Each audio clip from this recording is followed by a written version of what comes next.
Good morning student, I am faculty of Sandipani Higher Secondary School. In last class we started chapter number 19 consumer awareness of class 10th जो कि हमने class 10th में chapter number 19 start किया था consumer awareness. There we discussed about consumer awareness. हम consumer awareness discuss कर चुके थे. There we already discussed about need of consumer awareness, मतलब consumer awareness की ज़रूरत क्यों पड़ती है, and after that we discuss so many types, है ना. Today we will start our new topic. आज जो है हम हमारा नया टॉपिक स्टार्ट करेंगे और हमारे नए टॉपिक का नाम है कॉसेस ऑफ कंज्यूमर एक्सप्लॉयटेशन, है ना. क्या देखेंगे हम? कॉसेस देखेंगे किसके? कंज्यूमर एक्सप्लॉयटेशन के. अब क्या होता है कि जब वाई कंज्यूमर इज चीटेड, क्यों ऐसा होता है कि कंज्यूमर्स के साथ धोखा किया जाता है, क्यों उनसे कोई प्राइस हाइड की जाती है, क्यों उनको ज़्यादा या फिर ज़्यादा प्राइस बताई जाती है, वाई ही इज़ एक्सप्लॉयटेड, क्यों ऐसा होता है कि उन्हें उनके साथ एक्सप्लॉयशन होता है. So this are worrisome question. ये ऐसे कुछ चिंताजनक क्वेश्चन है. वी ऑल आर कंज्यूमर, जैसे कि आपको भी पता है हम क्या है, हम सब भी कंज्यूमर्स हैं. So it is necessary to know the causes. तो ये बहुत ज़्यादा ज़रूरी हो जाता है कि यदि हम भी कंज्यूमर है तो हमारे लिए जानना कि ऐसे क्या कारण है जिससे एक्सप्लॉयटेशन हो रहा है कंज्यूमर का. सो it is only after knowing the reason. जब अब ये कब कैसे पता चल सकते हैं कारण, तो हम ऐसे ही पता लगा सकते हैं कि सबसे पहले हम ये जान जाए कि ऐसा क्या कारण है, ऐसे कौन से वेज है जिससे हम अपने आप को क्या कर सकते हैं, सेफ रख सकते हैं. तो अब हम देखते हैं the main cause of the exploitation, मतलब जो कंज्यूमर के एक्सप्लॉयटेशन है उसके मेन कॉज क्या है. तो फर्स्ट कॉज है लैक ऑफ नॉलेज. कहीं ना कहीं नॉलेज की कमी, ज्ञान की कमी. ज्ञान की कमी क्या होती है? द मेन रीज़न, सबसे बड़ा और मुख्य रीज़न ये है कि अगर व्यक्ति में ज्ञान की कमी है, नॉलेज की कमी है, तो उसको कहीं ना कहीं क्या है, नुकसान होगा. Several consumer do not have knowledge about the price. हर एक व्यक्ति को, जैसे आप हो, मैं हो, एक को पता होगा, दो को पता होगा, सभी को नॉलेज नहीं होता है कि इस चीज़ की कितनी प्राइस होगी या इसकी एक्चुअल प्राइस क्या होगी, क्वालिटी क्या होगी, service related to the commodities. Therefore they simply trust to fact told to them by the seller. तो वो लोग क्या करते हैं, कंज्यूमर क्या करते हैं, सिंपली ट्रस्ट कर लेते हैं कि हाँ हो सकता है जो बेचने वाला व्यक्ति है, जो सेलर है, वो क्या बोल रहा होगा, सही बोल रहा होगा. And thus the trapped and they are exploited. तो कई ये जो अंधविश्वास होता है, कहीं ना कहीं ये जो अंधविश्वास क्या हो जाता है, एक तरीके से प्रॉब्लम खड़ी कर देता है. Second is that limited information. Limited information क्या होती है, जैसे कि in the age of globalisation the market is full of variety of product. आज हम देखते हैं कि जो एज है ये ग्लोबलाइजेशन की, यहाँ पे जो मार्केट है उसमें क्या है, बहुत सारी प्रकार की वेराइटी है, अथा वेराइटी है, मतलब हम बोल नहीं सकते. So producers are face to free to produce. जो प्रोड्यूसर्स हैं, जो उत्पादन कर रहे हैं, वो भी फ्री है प्रोड्यूस, है ना, प्रोडक्शन करने के लिए उनको भी ऐसा कोई इशू नहीं है.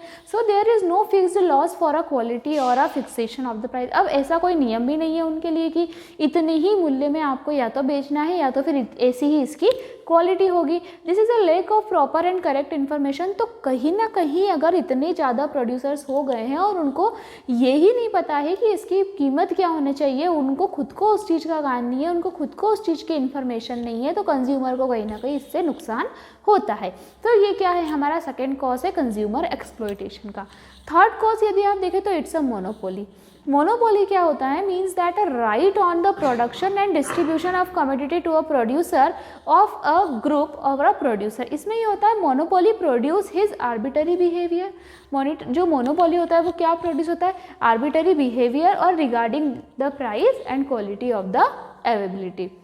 उसी के साथ जो हमारे नेक्स्ट कॉसेस है consumers indifference toward the market. अब क्या होता है, there is a large group of such consumer who behave indifferently regarding. अब हम सभी लोगों को देखें तो इतना परचेसिंग का नॉलेज नहीं है, इतना सेलिंग का नॉलेज नहीं है. सो कुछ कंज्यूमर ऐसे होते हैं कि हु आर देमसेल्व्स इनडिफरेंट, खुद वो थोड़े डिफरेंट भी होते हैं, या उनको पता नहीं होता है कि नहीं क्या हो सकता है इसका मूल्य या इसकी क्वालिटी क्या होना चाहिए. तो कहीं ना कहीं उनको ऐसा लगता है कि चलो ठीक है, ऐसा ये शॉपकीपर हमको दे रहा है, it's okay, everything is all right, leave it, है ना. तो ये वाली जो फीलिंग होती है कहीं ना कहीं, इससे भी क्या होता है, कंज्यूमर एक्सप्लॉयटेशन होता है. नेक्स्ट कोर्स आप देखें यदि इसका टेली मार्केटिंग क्या होता है कि today in the age of computer, आज क्या है, आज किसका युग है, कंप्यूटर का युग है। तो क्या हो रहा है, telemarketing and e commerce become a very popular. तो टेली मार्केटिंग आज बहुत ज़्यादा पॉपुलर होती जा रही है, बहुत ही ज़्यादा इसका बढ़ता जा रहा है, जो वर्चस्व है कंटिन्यू इसका क्या हो रहा है, बढ़ते जा रहा है। You also must have seen the advertisement, जैसे कि आप टीवी में भी देखते हो, इन्फॉर्मेशन जो होती है गुड्स और प्राइस की गिवन इन द एडवर्टाइज में भी आजकल प्राइस देने लगे हैं। मॉल में होता है ना, 2 के साथ 1 के साथ 2 फ्री, 2 के साथ 3 फ्री, लाइक दैट।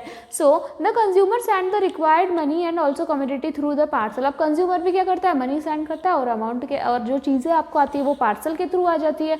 तो but the open consumer feel cheated in the deal. तो कहीं ना कहीं ये फील होता है, क्यों, क्योंकि कई बार ऐसा होता है कि जो क्वालिटी हमने देखी थी वो क्वालिटी हमको क्या होता है वहाँ पर मिल नहीं पाती है। नेक्स्ट है attractive and misleading the advertisement. Illiteracy and the feeling of satisfaction. कहीं ना कहीं ये होता है, असाक्षरता होती है, साक्षरता की कमी होती है। तो इस तरीके से हमको ये सारे कॉसेस क्या है, कंज्यूमर एक्सप्लॉयटेशन है। अब जब कंज्यूमर एक्सप्लॉयटेशन हो रहा है तो कहीं ना कहीं उसका सॉल्यूशन भी होगा, है ना। कोई प्रॉब्लम आती है तो उसका हल भी होता है, तो उसका सॉल्यूशन क्या होगा, फॉलोइंग बहुत सारे ऐसे रीजन है, बहुत सारे ऐसे मेजर हैं जिससे क्या कर सकते हैं हम, protect one self from the consumer exploitation. Exploitation से क्या कर सकते हैं, बचा सकते हैं। पहला is that consumer education.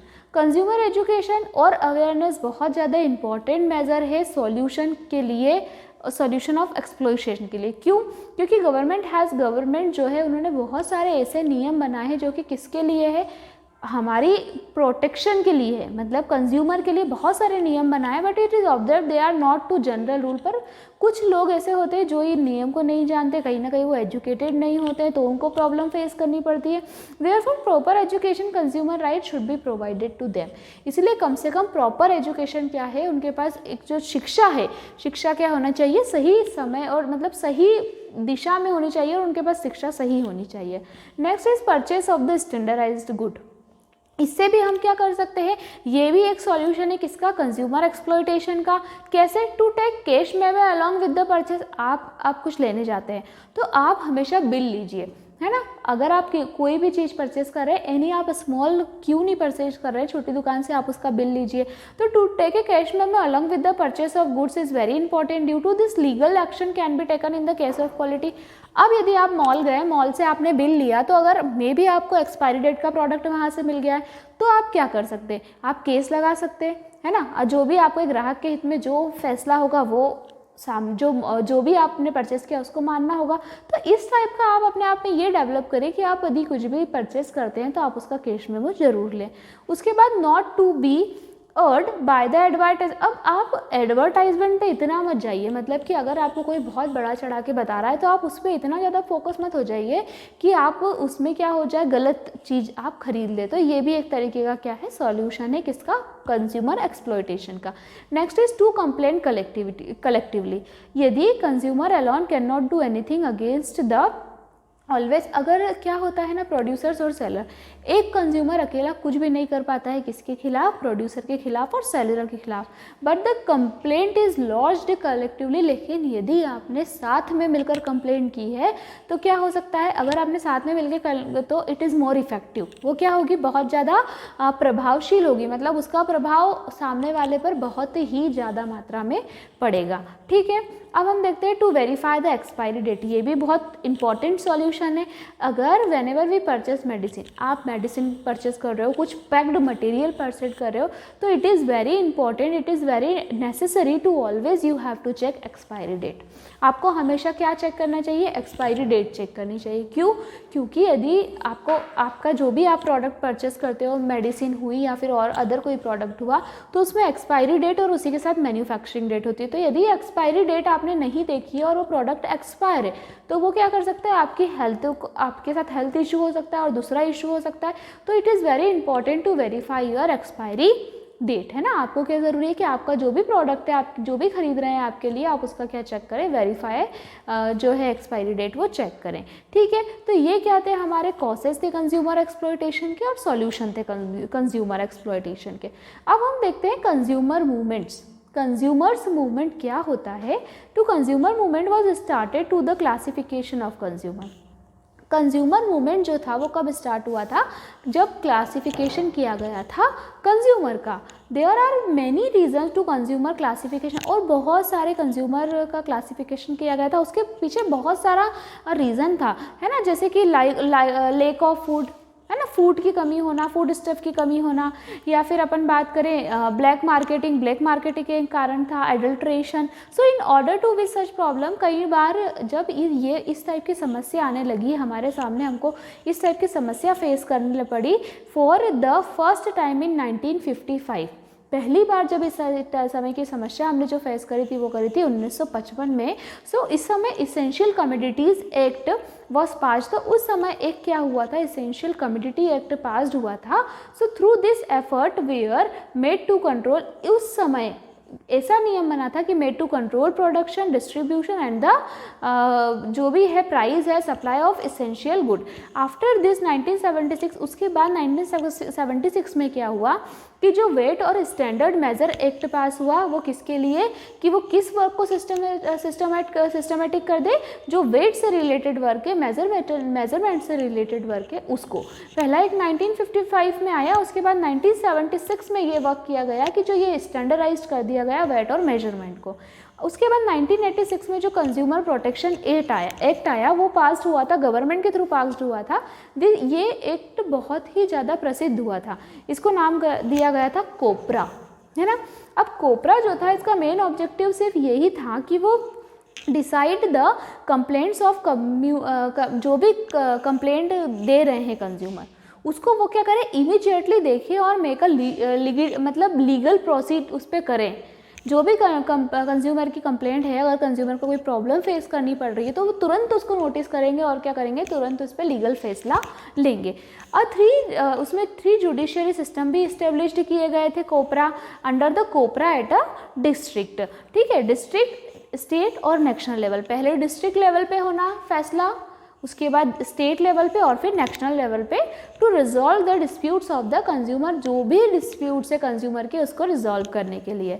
So the court of the district level hears the cases claims up to 20 lakh. तो जो कोर्ट थी, जो डिस्ट्रिक्ट लेवल की कोर्ट थी, वो जो क्लेम्स ये सुनती थी कब से, 20 लाख तक के, और उसी के साथ द क्लेम्स ऑफ 20 लाख, जो भी क्लेम्स था 20 लाख का, या अपन बात करें जो 20 लाख का अगर क्लेम्स आया है ना, जैसे कि कंज्यूमर ने ऐसी कंप्लेंट कर दी कि उसको कहीं से कहीं 20 लाख का नुकसान हुआ या फिर 1 करोड़ का नुकसान हुआ, तो वो 20 लाख का तक तो डिस्ट्रिक्ट लेवल सॉल्व कर लेती थी, और अगर 1 करोड़ की बात होती तो वहाँ स्टेट लेवल को वर्क करना पड़ता था। और उसी तरह national level hear the case when the claims are more than 1 crore. ठीक है, अब the consumer protection act has contributed in a lot. ये जो एक्ट बनाया गया था, ये कैसे बनाया गया था, कंज्यूमर बहुत ज़्यादा इफेक्टिव हुआ था ये हमारे कहाँ पर, भारत में। तो इसमें क्या हुआ था, this occurs along with deciding the disputes of, इसमें यह भी होता था कि अगर कुछ डिस्प्यूट्स आए हैं, कुछ प्रॉब्लम आई है, तो कंज्यूमर को गाइड भी किया जाता था और लगता था कि नहीं ये रॉन्ग है, इसके लिए कुछ लीगल डिसीजन लेना ही पड़ेगा, ऑन द टाइम वो डिसीजन भी होता था। The department of consumer affair government of India has launched several scheme. और इसी के बाद जो सरकार थी कंज्यूमर से रिलेटेड, उन्होंने क्या करी, बहुत सारी ऐसी स्कीम निकाली जिससे जो ग्राहक है वो जाग जाए, जागो ग्राहक जागो, ऐसे करके बहुत सारी स्कीम जो कि आज तक निकलती हुई आ रही है।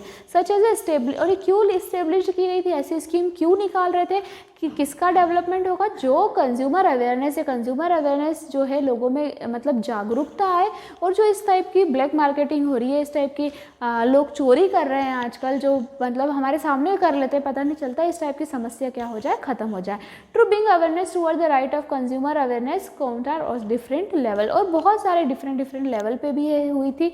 इंडिया की हम बात करते हैं तो 24 दिसंबर जो है उसको सेलिब्रेट किया जाता है as a national consumer day, है ना। भारत में जो है 24 दिसंबर को कौन सा डे मनाया जाता है, कंज्यूमर नेशनल राष्ट्रीय ग्राहक दिवस जो है 24 दिसंबर को हर साल मनाते हैं। एज अ रिजल्ट, इसका रिजल्ट ये हुआ कि जो consumer movement of India awareness increase, लोगों ग्राहक जो है उसमें जागरूकता आ गई, और जागरूकता आने से क्या है, कंज्यूमर को भी ये हो गया कि नहीं मुझे ये करना है या मुझे ये चीज़ देखना है। आज हम एक्सपायरी के बिना कोई नहीं खरीदते, पहले हम देखते हैं कि what is the manufacturing date, what is the expiry date. So today there are more than 700 consumer organisation working, और आज हम बात करें तो कम से कम 700 कंज्यूमर ऑर्गेनाइजेशन क्या कर रहे हैं, काम कर रहे हैं, but due to indifferent behaviour of consumer the number of effective and recognise organisation is very less. Understood this much? अब इतना आपको समझ में आ गया, तो अब हम जो हमारा नेक्स्ट टॉपिक है वो स्टार्ट करते हैं। नेक्स्ट टॉपिक जो है हमारा कंज्यूमर राइट एंड ड्यूटी, मतलब जो कंज्यूमर है, ग्राहक के क्या अधिकार है और ग्राहक की ड्यूटी क्या क्या है। तो कंज्यूमर राइट की यदि आप बात करते हो तो consumer have a right to buy a good commodities. Consumer का राइट है कि उसको अच्छी चीज़ें मिले, अच्छा गुड्स मिले मार्केट से, कोई ऐसी परेशानी वाली चीज़ें ना मिले, क्वालिटी अच्छी हो, इतनी ज़्यादा हाई रेट पे भी नहीं मिले, जो उसकी मूल्य लगना चाहिए उतना ही वो दे। तो ये सारे कंज्यूमर के राइट हम बात करते हैं। जो पहले राइट की आप बात करते हैं कंज्यूमर की, वो है राइट टू सेफ्टी। ठीक है, पहला राइट क्या है, right to safety. It is a very essential. Consumer के लिए बहुत ज़्यादा ज़रूरी होता है कि वो क्या ध्यान रखे, सेफ्टी का ध्यान रखे। ये कंज्यूमर्स का राइट भी है। ये इसके साथ ये होता है कि should obey the rights of, ऐसे राइट आपको ओबे करना चाहिए जो कि किससे रिलेटेड है, सेफ्टी ऑफ द कंज्यूमर से रिलेटेड है। The reason if the producer do not obey, अगर प्रोड्यूसर इस टाइप का राइट फॉलो नहीं करता है, इस टाइप की उसको वो फॉलो नहीं करता, तो कहीं ना कहीं क्या समस्या आ जाती है कि जो फेस किसको करनी पड़ती है, प्रॉब्लम कंज्यूमर को करनी पड़ती है। जैसे कि आप एग्जांपल देखिए, एक प्रेशर कुकर है, ठीक है, प्रेशर कुकर को अगर प्रोड्यूस किया है तो कहीं ना कहीं ये हुआ है कि उसका जो सेफ्टी वॉल्व है, यदि वो फॉल्ट, अगर वो सेफ्टी वॉल्व में कुछ प्रॉब्लम है तो क्या होगा, कुकर फॉल्ट हो जाएगा, और फॉल्ट हो जाएगा तो क्या होगा, कुकर अगर पूरा एक एक्सीडेंट हो जाएगा, फैटल एक्सीडेंट हो जाएगा। तो कहीं ना कहीं जो मैन्युफैक्चरर है उसको ये ध्यान रखना चाहिए, safety valve should be quality good. जो सेफ्टी वॉल्व आप लगाएंगे उसकी क्वालिटी क्या होनी चाहिए, अच्छी होनी चाहिए। So if the manufacturers do not this, then the consumers can take help the consumer protection law. यदि मैन्युफैक्चरर जो कर रहा है वो इस टाइप की कोई प्रॉब्लम क्रिएट करता है तो कंज्यूमर के पास उसका राइट है कि वो क्या कर सकता है, उसके लिए एक्शन ले सकता है, उसके लिए नियम बना हुआ है। Second is that right to be informed. जो कंज्यूमर का नेक्स्ट राइट, तो जब भी क्या होता है, जैसे कंज्यूमर कुछ भी खरीदता है या आपको पता है कि कोई आप पैक मटेरियल खरीदने जाते हैं तो क्या होता है, पैकेट पे सारी इन्फॉर्मेशन लिखी होती है, जैसे कि batch number of the commodity, manufacturing date, expiry date, address of the manufacturing company of good etcetera. So when we purchase any medicine, जैसे कि आप कोई मेडिसिन खरीदने जाते हैं तो उसमें भी आपको क्या मिलता है, डायरेक्शन मिलता है regarding to the side effect, और उसको आप किसके साथ नहीं ले सकते हैं, आपको कौन सा फूड उस पर अवॉइड करना है। सो व्हेन वी, अगर आप क्लॉथ परचेस करने जा रहे हैं तो उसके ऊपर लिखा होता है, वॉशिंग डायरेक्शंस जो होते हैं वो लिखे होते हैं, और उसी के साथ इट इज़ नेसेसरी टू, और ये बहुत ज़्यादा ज़रूरी होती है कि कंज्यूमर को क्या प्रोवाइड करें, इन्फॉर्मेशन प्रोवाइड करें। So because the consumer have to right obtain information, और कंज्यूमर का ये अधिकार है कि उसको जो भी चीज़ वो खरीद रहा है उसको हर चीज़ की जानकारी क्या होनी चाहिए, because when they get from the seller, जो भी उसको सेलर से मिल रहा है उसकी जानकारी उसको चाहिए। ये क्या है, कंज्यूमर का राइट है। इन 2005 की आप बात करें, government pass the law known as a right to information. 2005 में गवर्नमेंट ने एक लॉ पास किया कंज्यूमर के लिए कि उसको हर चीज़ का right to information. Third, right to choose, मतलब consumer have to select any good. Consumer के पास ये राइट है कि वो कोई भी गुड, कोई भी सर्विस सिलेक्ट कर सकता है व्हेन ही बाइज, जो भी वो मतलब खरीदना चाहे। Suppose purchase a gas connection, यदि उसको गैस कनेक्शन लेना है तो क्या करेगा वो, and the gas dealer compels you to buy the burner also along with. अब आपको जो गैस वाला जो डीलर है वो बोल रहा है कि नहीं आप इसके साथ बर्नर भी लो, but you want to buy gas connection only, लेकिन आप चाहते हो कि हम तो बस गैस कनेक्शन ले। तो ऐसे कोई आपके ऊपर कोई बाउंडेशन नहीं है, कोई आपको फोर्स नहीं करेगा, जैसे आप चाहो वैसे, जो भी आप चाहो, मतलब कि वो आप क्या कर सकते हो, ले सकते हो। अब नेक्स्ट हम देखें द राइट टू रीएड्रेसल, ये भी किसकी क्या है, एक कंज्यूमर का राइट है। अब हम बात करते हैं ड्यूटीज़ की कि कंज्यूमर की ड्यूटीज़ क्या क्या है। तो कंज्यूमर की ड्यूटीज़ क्या क्या है, पहली ड्यूटी है to take bill receipt, guarantee card etcetera to preserve their carefully. अगर आपने कुछ भी परचेज़ किया, whatever you want to purchase, जो भी आपको परचेज़ करना है, तो उसके लिए आपको कुछ चीज़ें आपके दिमाग में रखनी चाहिए, और ये आपकी ड्यूटीज़ भी होती है। जैसे कि हमारी फंडामेंटल ड्यूटीज़ है कि हमें क्या करना है, जो भी हमारे नेशनल बिल्डिंग हुई, राष्ट्र से जो चीज़ रिलेटेड है उसका सम्मान करना चाहिए। तो हमारी नेशनल कंज्यूमर की, अगर हम कंज्यूमर अवेयरनेस की बात करें तो उसमें हमारी फर्स्ट ड्यूटी ये है कि आप सबसे पहले अगर कुछ लेने जा रहे हैं, कुछ भी लेके आ रहे हैं, छोटी से छोटी चीज़ अगर आप लेके आ रहे हैं तो पहले आप उसकी बिल लेंगे, उसका रिसिप्ट लेके, और गारंटी कार्ड रहेंगे, और उसको क्या रखेंगे, व्यवस्थित तरीके से संभाल कर रखेंगे। सेकेंड ड्यूटी ये है टू इंक्रीज और decrease the consumption according to the supply of commodities. Third duty है to have a knowledge of consumer protection law. आपको कम से कम जो कंज्यूमर प्रोटेक्शन लॉ है उसका ज्ञान तो होना ही चाहिए। क्यों? उसका ज्ञान अभी अपन ने क्या पढ़ा, कंज्यूमर राइट और ड्यूटी पढ़ी, तो हमें राइट्स तो पता लग गए, तो कहीं ना कहीं हमको ये ज्ञान होना चाहिए कि कंज्यूमर से रिलेटेड कौन से लॉ बने हैं, कौन से नियम बने हैं। Now to discourage black marketing and smuggling, जो ब्लैक मार्केटिंग हो रही है, जो काला धंधा हो रहा है, आपको उस तरीके से क्या करना है, पूरी तरीके से उसको अवॉइड करना चाहिए, है ना। और उसकी तरह अगर आपको लगता है कि ऐसा है तो उसके लिए आपको क्या करना चाहिए, एक्शन लेनी चाहिए। उसी के साथ one must complaint about the actual problems whether the price of the product में less due to this cheating tendency to a seller it is curbed. आपकी अगर आपको लग रहा है तो आप आपकी कंप्लेंट भी मतलब करवा सकते हैं दर्ज। उसी के साथ to purchase good after checking, यदि आप कुछ भी खरीद रहे हैं तो पहले चेक करें और उसके बाद ही उसको खरीदें कि उस पर मार्क है कि नहीं, जैसे कि ISI हो गया, FP हो गया, AG मार्क हो गया, वूल मार्क हो गया, एटसेट्रा। ठीक है, तो ये सारे मार्क आप क्या करें, देख के ही खरीदें। अब भारत सरकार की बात करें, has form some institution, Bharat सरकार ने कुछ ऐसे इंस्टीट्यूशन बनाए हैं जो कि किसको स्टैंडर्डाइज्ड करते हैं, क्वालिटी ऑफ गुड्स को। So the mark of egg mark जैसे कि AGMARK, ठीक है, and ISI is given the industrial and consumer goods, ये किसको दिया है, इंडस्ट्रियल और कंज्यूमर गुड्स को दिया है। सिमिलरली जो वूल और जो ऊन के और जो उनके कपड़े होते हैं, इसके लिए जो स्टैंडर्डाइज्ड किया गया वो किसको किया गया है, वूल मार्क को किया गया है, एंड द गोल्डन ग्रेवरी, और उसी के तहत क्या है, एंड जो गोल्डन हमारी ज्वेलरी होती है, जो सोने की जो जेवर खरीदते हैं वो क्या है, अपन बात देखते हैं आज, हॉलमार्क का खरीदो, हॉलमार्क का बोलने में भी आता है, हॉलमार्क का खरीदोगे तो उतने में ही जाएगा वापस, है ना। तो हर चीज़ के लिए क्या है, अलग अलग स्टैंडर्डाइज उन लोगों ने कर दिया है। जैसे कि आप किसी इंस्टीट्यूशन के लिए हो गया तो एग मार्क, वुलन क्लोथ्स के लिए हो गया तो वुलन मार्क हो गया, ज्वेलरी के लिए हमारा हॉल मार्क हो गया। In order to themselves forget the consumers must be mark, तो जब कंज्यूमर ये चीज़ें खरीदे तो ये चीज़ें वो ध्यान में रखें।